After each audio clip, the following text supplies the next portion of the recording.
আসসালামু আলাইকুম। আমি অ্যাডভোকেট মোহাম্মদ জুলহাসউদ্দিন।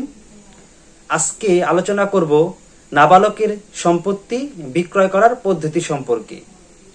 অনেক সময় দেখা যায় অনেক ছোট ছোট সন্তান রেখে পিতা মারা যায়। পিতা মারা যাওয়ার পর সেই সন্তানের লেখাপড়া, ভরণপোষণ বা চিকিৎসা ইত্যাদি কোনো কারণে কোনো সম্পত্তি বিক্রয় করার প্রয়োজন হতে পারে। এক্ষেত্রে মাতা কি সেই সম্পত্তি বিক্রয় করতে পারবে কিনা? উত্তর হচ্ছে, মাতা আদালতের অনুমতি ব্যতীত নাবালকের কোনো সম্পত্তি বিক্রয় করতে পারবে না।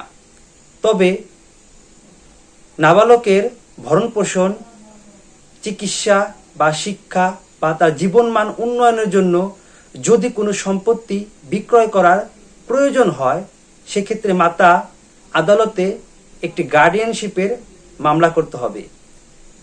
গার্ডিয়ানশিপের মামলায় আদালত যদি সম্পত্তি বিক্রয় করার অনুমতি দেয়, তবেই মাতা নাবালকের সেই সম্পত্তি বিক্রয় করতে পারবে।